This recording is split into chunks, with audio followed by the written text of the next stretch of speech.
skiing nomads, a group their coach called a Christopher Columbus project because it's such a new world. But right now, this group called Team Europe are in the World Cup semifinals with a chance to move up against Canada. And they're against the impeccable Swedes, the team that stops your forward progress long enough to pick your pocket. Jaroslav Halak has the third best save percentage in this tournament. He's in goal today for Team Europe. He has stopped 105 of 111 shots. He's a 31-year-old Slovakian that has played every minute in this tournament for Team Europe. The two goaltenders with a better save percentage are Canadian Carey Price and Henrik Lundqvist, who's in goal today for the Swedes. He's given up 4 goals in the 2 games that he's played. What is the over and under on the minutes for Anze Kopitar today? Will he get to 25, get to 30? He'll play a lot. And he is the centerman for Team Europe on a top line with Thomas Tatar and Marian Hossa. And the Swedes, Filip Forsberg starts to the attack. Good save right there by Jaroslav Halak. A good early chance. And that came from Patrick Hornqvist, who is always within 2 feet of the goaltender. In comes Thomas Tatar on the backhand. His shot is stopped by Henrik Lundqvist, and his forward progress takes him into the back of the net. So what's this? Chances at both ends early. Well, this is what I mentioned off the top about Team Europe. They're going to have to take a few chances. This is just a cycle play. Forsberg gets it to the net, a bouncing puck, and Halak very sharp. But this is what Team Europe did so effectively against the Americans. They surprised them with their speed. They surprised them with their transition game. And there, Henrik Lundqvist had to be sharp and stand his ground, as Tatar was right in alone on him. They're a better skating group than they were given credit for, and we know they have a lot of experience. Second most in this tournament. Marian Gaborik of the LA Kings, Matt Zuccarello of the Rangers, been together since day one. Zuccarello tipped the puck in deep, Lundqvist out to play it. Gaborik trying to work his way out front, and he did, and Lundqvist stopped his attempt to jam the puck in. And Patrick Berglund gave Gaborik a shove. Almost a shot pass to him. He had his stick in the air. Hedman and Stralman to play against this Frans Nielsen line. Nick Backstrom with a little room to skate. Hedman heads straight for the net. Takes the pass. Backhander is stopped. Rebound. Forsberg with a wraparound attempt. Loose puck in front. Berglund arriving off the bench. Couldn't get a hold of it. Close call there. There's another chance. Hedman again. This time his slap shot missed the net. So it's not as though Sweden doesn't allow its defensemen to get into the rush like Hedman did there, but there's always somebody backing them, just as they did to the Americans. They scored early on them, and then they scored after them because they got them back on their heels and running around a little bit. Didn't know what had hit them. Yossi with a shot. Didn't get through. Kopitar's shot. Lundqvist is down, and he makes the save, and Team Europe just about got that first one. Yeah, there's your close call there, and Henrik Lundqvist, you could tell the goalie body language, whether he's confident on his shot or not. This one gets deflected right in front of him. Bit of a turnover. Lundqvist can't see it for a split second, and a backhander that goes off a body in front, and Lundqvist just held on. It's one of those you hope you have, and Lundqvist looked behind him once. Watch that quick peek behind him. Thought it might have been dripping past him, but he was able to squeeze that elbow and hold on. Went off Victor Hedman just in front of him and just about caused some trouble. Kopitar took the backhander. Getting exposed. I would say the Swedes are in that same ballpark.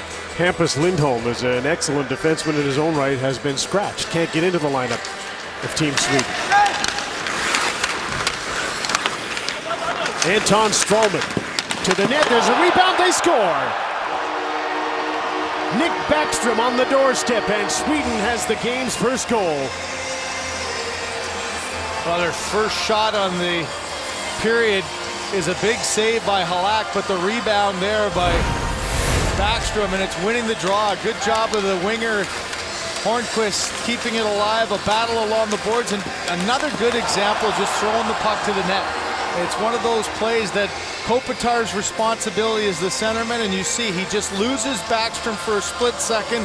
The puck off the pad of Halak, and no chance for him to grab that rebound. What a big first goal. Is Ralph Kruger looking at goaltender interference? Definitely wasn't offside, so it's got to be trying to decide here if there's any contact on Halak. And it would be Patrick Hornqvist in front of the net, so it's worth having a look, and we'll have a look at it here. Hornqvist goes straight to the net. Stralman takes the shot. I think his stick simultaneously went on the goaltender. Hornqvist's first job is to get there. And I don't think they're going to bother with a challenge. There's no way. I mean, at times you might be willing to risk. Maybe they are. You're trying to search here for a lifeline. Because to me, Jim, maybe your timeout isn't worth that. I think they understand the importance of this first goal. First goal is huge. Hornqvist's stick comes in right there and hits the pad, but I don't think it has any effect. It actually might even aid that right pad of Halak getting over. Watch the stick of Hornqvist right there hit his pad. Yeah, this one is going to be a good goal. I can't imagine. Maybe worth the risk of the timeout to try to make this a... If they're successful on the challenge, the goal will be wiped out and they won't lose their timeout, but there's another look at it. Yes, the stick is in there, but does it impede his progress left to right? That's the question that'll be asked by Dan O'Halloran and Dan O'Rourke, who are looking at this. As he said, to me, it almost aided him in getting over there a little quicker. It was in the direction that the puck was going. I just think in today's game of how difficult it is to score goals, I don't think that stopped Halak from doing anything to try to stop that. Didn't take Dan O'Halloran long looking at that, and he's rendered his decision, and now he's about to tell us. Call in the ice stands. We have a good goal. Team Europe loses their timeout. I think that's a worthwhile risk, though, Jim. I mean, maybe. I think Ralph Kruger understood coming in. Their best chance to beat Sweden is to get that first goal of the game and then try to hold on and force Sweden out of their game plan. Now Sweden, this just plays right into their hands. We'll see in the third period if it's still a 1-0 game, if he could use that timeout. Team Sweden goal. Karlsson from the blue line has the screen. Louis Eriksson's in front. Henrik Sedin's slap pass didn't get through. Marian Hossa takes over, and he's back to center with Anze Kopitar. Short-handed, gets open, gets the shot. Lundqvist made the save, and that probably should have been a penalty. How did you not call hooking there? Right in the hands. Louis Eriksson. Henrik Sedin to Daniel, and he just missed him. A tip out front. Racing after the puck is Tobias Rieder. One man back. It's Karlsson. Rieder's backhander stopped by Lundqvist. And then Rieder's momentum carried him into the goaltender. Louis Eriksson is back with the puck. Waits for traffic. Slapped the puck off the inboards. Andrei Sekera. Stick battle in the corner there, and Sekera, the defense, stays in. Draisaitl takes over. His pass comes all the way back to Chara. He turns and shoots, and Lundqvist made the save as Europe gets a few chances and pressing to try and tie this up. Didn't they get a little life out of their penalty kill, too? They create some chances off a block shot, and here's the potential hook we were looking at. Henrik Sedin following behind in the area there, right into the hands. So often you see that called, and then Rieder with such great speed takes it to the outside, and I'm not sure if that's classified as a hit or not. We'll see from Team Europe, and Henrik Lundqvist now with 15 saves on the center. Louis Eriksson. Nick Backstrom in after the puck. To Louis Eriksson. Backstrom takes over, centering pass. Stralman shot, kicked out by Halak. And a rebound is taken by Mark Streit. Anze Kopitar to center. Gaborik falling in behind him. Now he heads for the net. Ehrhoff up on the play, takes the pass. There's a chance. They score! Marian Gaborik squeaked that in just underneath Henrik Lundqvist, and this game is tied 1-1. The most end-to-end action we've seen in this entire tournament was the overtime against North America and Sweden. Well, here we get 4-on-4 instead of 3-on-3, and you get back and forth 3 different times, and this is Ehrhoff just forcing it to the middle. I'm not sure, Jim, if Gaborik even ever saw that. He had his stick on the ice, just barely got it towards the net, and like a good curling rock, it found its way through the wickets on Henrik Lundqvist. Look at the positioning in front by Gaborik and how slowly that just snuck through. Here's a great vantage point off the right side of the pad of Henrik Lundqvist and spun its way over the line. Credit Christian Ehrhoff for getting his wheels going and jumping up. to get the pass from Kopitar and make the play at the net. So now a 1-1 tie. Kopitar quickly flushed out by Patrick Berglund. Thomas Vanek. In the last minute of the second period in a 1-1 tie in the semifinal. Vanek with the steal of the puck drives the front of the net. Lundqvist is down, has no idea where the puck is, and he gets a fairly quick whistle. You have to think the message for Team Europe is get hard to the net, because there's a couple of examples now. Instead of waiting and looking for somebody on a quick turnover, Soderberg thought he had some time. So did Hjalmarsson, and a nice job of Vanek taking it hard to the net. Look at 4 Swedes back in front of Lundqvist. And for Lundqvist, he's just in desperation now, trying to stay down and make sure nothing gets underneath him like we saw in the last goal. 2 of the 3 they have here, which will increase Sweden's chances if there's an Olympic rematch in the World Cup final. But Team Europe is in the way right now, Jim. So there are 10 countries left in the World Cup, and there might be 2 in the final, there might be 9. Quick shot there and a great chance, they score! Thomas Tatar! 12 seconds into the third period, Team Europe has the lead 2-1. Just a shocking start here for the Swedes right off the faceoff. They win the draw, they're under control. Chance to go up ice and a quick turnover by Forsberg. Hedman a little bit too quick getting up ice, and then you saw from that angle there how difficult it was for Henrik Lundqvist to find this puck through the feet of Stralman. A late reaction, unable to grab it, and then lost his balance in a heads-up play. Tatar kept his legs moving, tracked that puck. Lundqvist maybe thought he had it a little bit around, and just a little chip up and over the sprawling netminder. Thomas Tatar's first goal of the tournament, 12 seconds in. What will that do to the Swedes now? They've got some offense, but they've been content to play defensively. Now they need to crank it up a little bit if they're to make the final against Canada. Philip Forsberg. Team Europe is playing this with this lead impeccably. There they are in the neutral zone where it all starts and where it all stops for Sweden. Forced to shoot the puck in, and then it comes right back out. Here's a loose puck in front. Backstrom couldn't bury it. Did Hawk get a piece of that, or did he just miss? I think he just missed, but there's a great example of what you're just talking about. Wait for the chance. Zuccarello straight up the middle. He got checked. Now here's Erik Karlsson. Headed straight for the net. Soderberg tried to feed him the puck. Went right to the corner. Hedman and Karlsson playing together here now. Plays the puck back. Under 5 minutes to go, third period. Louis Eriksson off the boards. Henrik Sedin. Daniel Sedin. Puck's knocked out of the air by Frans Nielsen, not out. Ekholm with a shot. Blocked by Zuccarello. Henrik Sedin off the boards. Karlsson with a shot. He scores!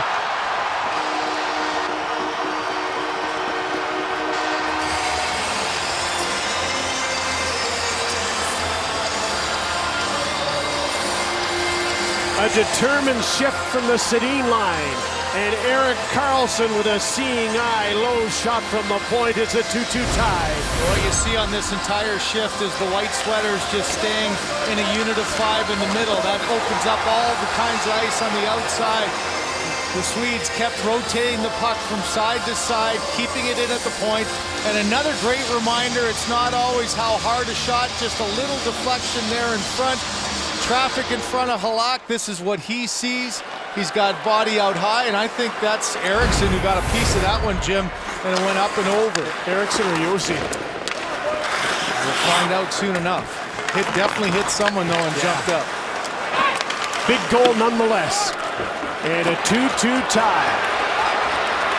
Race for the puck here. There's Tatar again. Maybe he's obviously trying to get his team ahead once more. Thomas Tatar again has a look around. Ehrhoff. Center. Oliver Ekman-Larsson. Hjalmarsson. Swedes break out again. Strike stopped the puck. And the advance momentarily. Hagelin back in. Halak into the corner. Hornqvist has just come off the bench. For the Europeans, Toby Reeder, he got checked at center. That's close to interference too by Hjalmarsson after the puck had been dumped in. Ralph Kruger had his hands up on the bench. He wanted a penalty there, right in front of him. Split-second decision making there by the defender. Hjalmarsson made that play, now chips the puck to an open side. Andrej Sekera. Zdeno Chara rink wide.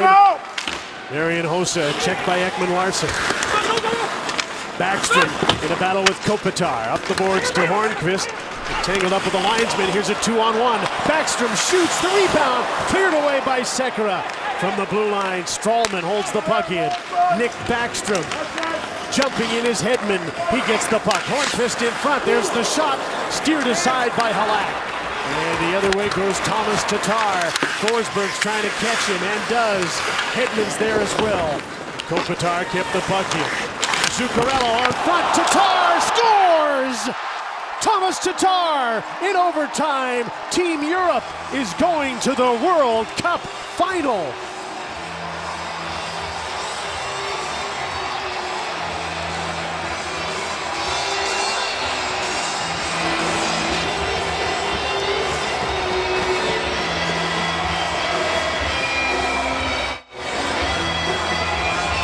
What a celebration. Team Europe goes to the final.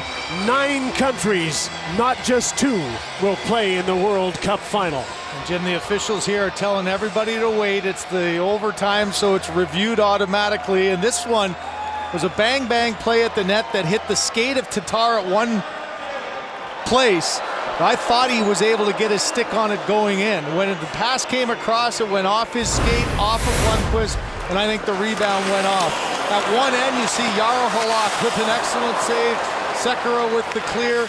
Good battle one-on-one there by Tatar to keep it alive. A pinch down the boards. It did go off his skate. This one might be coming back. Let's have another look at that if we can from above. Just such a split-second play off of one. And it did go off his left toe and go in after. Now the question is, was it a kicking motion? Was it a kicking motion or did it just deflect? Because he gets his stick on it, and oh boy. Call in the ice stands, we have a good goal. It is a good goal. Didn't take long to review that. And the celebration can pick up again because the Europeans had a huge celebration in the corner. And now they have another one. Boy, we've seen some close calls before, and that one, to me, was as close as you're going to get. No kicking motion is the call, and a huge step for Europe. The team with no future lives to fight a potential another 2 out of 3 days. Thomas Tatar, an early third period goal that just about won it. And in overtime at 3:43, the Slovak scored the goal that has given Team Europe an improbable trip to the World Cup final to play a best of 3 against Canada. Terrific goaltending from Jaroslav Halak. And a spectacular contribution from Roman Josi and Andrej Kopitar, who gets an assist on the goal. Kopitar with 22 plus minutes, 2 assists on the night. Halak continues. When he gets 35 or more, he's solid as a rock, and he made some big saves down the stretch. The common denominator in all these improbable wins is Andrej Kopitar. He's taken Slovenia to the quarterfinals at the Olympics, carried the team on his back. He got them into the Olympics in a qualifier in early September, and he's taken Team Europe and been an impressive performer in their trip to the World Cup final. And Team Sweden, one of the favorites to win this tournament, is finished. Well, you wondered, we mentioned it numerous times, the fact of their defensive game, and when you need it the most, here's another replay. Well, I'm still shocked that didn't come back. Play on the call on the ice was a good goal. Miro Shatan looking up here, and an exciting time. Peter Bondra. What a moment for Team Europe. They couldn't possibly have thought they could make it to the World Cup final. but they'll be there. That winning goal for Thomas Tatar was our play of the game for the new Advil 12 Hour. Here are the 3 stars of this semifinal, won by Team Europe and brought to you by Molson Canadian. Thomas Tatar, 2 big goals. Jarl Halak with some big saves, and Henrik Lundqvist, the losing goaltender, is the 3rd star of the game. Who had Team Europe in the pool when this all started? It's amazing. They're headed for the World Cup final, Ron.